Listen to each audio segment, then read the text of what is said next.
When I was conducting interviews for my dissertation research, over and over again, I heard people say things like, creativity, it's so subjective, it's so personal, it's hard to pin down. I mean, you can't measure it, or can you? Hello, I'm Jenny. I'm a creativity researcher and a coach, and this is Reclaiming Creativity, where we explore what it means to live a creative life. Because life with creativity is better than life without it. It's true that creativity is a multifaceted phenomenon, and the challenge of trying to measure it is real. It can feel like taking this beautiful butterfly, wild and free, and pinning it down under glass in some dusty archive. And yet, as researchers, if we care about understanding creativity, if we care about demonstrating how important it is and understanding what contributes to it, we have to at least try to measure it. So today, I wanted to share with you 6 of the most common ways that researchers use to measure creativity. Let's dive in. The first way we can measure creativity is with self-reports. Essentially, the easiest way to measure creativity is to simply ask someone how creative they are. For instance, we might use Gauss' Creativity Personality Scale. This is a list of 30 adjectives. 18 are positively associated with creativity, things like reflective, resourceful, or sexy. Yes, it's official, creativity is sexy. The other 12 adjectives are things that are not associated with creativity, things like artificial, submissive, or well-mannered. Another self-report we could use is Hocevar's Creative Behavior Inventory. This one focuses less on personality traits and more on actual behavior. It asks you how many times you've done specific creative activities, things like putting on a puppet show, designing your own greeting cards, or writing a poem. While self-reports are easy to administer and to analyze, they have a downside. Believe it or not, people can be quite biased in their self-evaluations. For instance, and this is just the data talking, men have a tendency to overestimate their abilities. As a result, researchers tend to prefer behavioral measures of creativity. You get people in the lab and see how they actually do on some creative task. At this point, it would probably be helpful to take a step back. Whoa, too far, come back. Perfect.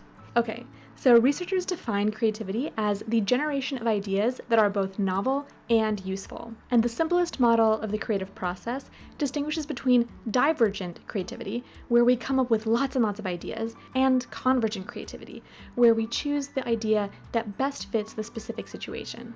So researchers use different approaches to measure these different parts of the creative process. It's easier to measure tasks that involve convergent creativity because there's one right answer, so it's easier to quantify. One type of task that measures convergent creativity is what researchers call creative insight problems, the most famous example of which is the Dunker candle problem. The challenge here is you need to find a way to fix the candle to the wall in such a way that it burns properly and doesn't drip any wax on the table or the floor. You can only use the materials you see in the image. Typically, in a research study, you'd give participants between 2 and 4 minutes to try to solve this problem. I'll give you the answer at the end of the video. You want a hint? In order to solve this problem, you need to overcome functional fixedness. Functional fixedness is a cognitive bias that causes us to perceive objects only for the purpose in which they were originally intended. So we have to think outside the box. The Dunker candle problem is a convenient creativity measure because people either solve the problem or they don't. But this binary dependent variable forces people either into the creative or non-creative bucket, so you're losing a lot of data. To counteract that, we might choose another task that also gets at the convergent phase of creativity, the remote associates task, or RAT. A big part of creativity is about making connections between seemingly unconnected things. For instance, some words are more closely associated. Most people would easily make these connections, while other words are more remotely associated, and it takes some creativity to make the connection. So how does the remote associates task work? You're given 3 words, and you need to come up with a 4th that somehow completes each of the 3. For example, if we're given this triad, surprise, line, birthday, the 4th word is... That's right, party. Surprise party, party line, birthday party. That's a relatively easy one. If you want to explore more, you can check out this website. There you can find ones of all different difficulty levels. For instance, this one is labeled very difficult. Again, I'll give you the correct answer at the end of the video. The RIT has some benefits. Like the candle problem, there's one right answer, so you can quantify it pretty easily. Also, because it's quick to do, you can have people fill out 10, and then you have more of a range to your measure of creativity. However, this task is very verbal, and non-native English speakers are at a significant disadvantage. So if your participant pool is very diverse, this might not be the best idea. Okay, so we just talked about convergent creativity. Now, switching gears to ways to measure divergent creativity.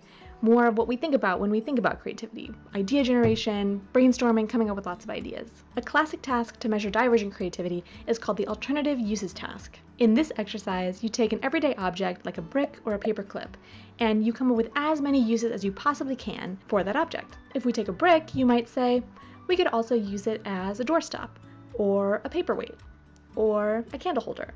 The downside of the alternative uses task is that it can be a pain to code. You'd think you could just add up the number of ideas that somebody comes up with, and that would be your score. But the number of ideas is called fluency, and that's one of 4 ways that you have to code the data in order to get at the creativity measure. There's also originality, how unusual the idea is, flexibility, how many categories the ideas span, and elaboration, so how specific or well-developed the idea is. So to have a meaningful measure of creativity, you need to code for and aggregate all of these dimensions. That's a lot of hard work. Another way you can measure creativity is by using what Teresa Amabile calls the consensual assessment technique.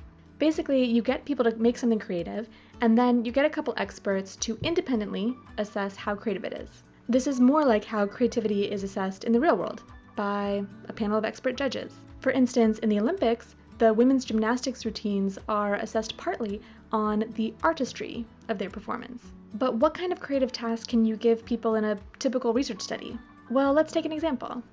In this study, researchers found that living abroad is positively associated with creativity. As someone who has lived and worked in 7 different countries, I'm selfishly a fan of their findings. In one of their studies, they asked people to imagine that they're traveling to a distant galaxy, visiting a planet very different from Earth, where they encounter an alien, and the task is simply to draw this alien.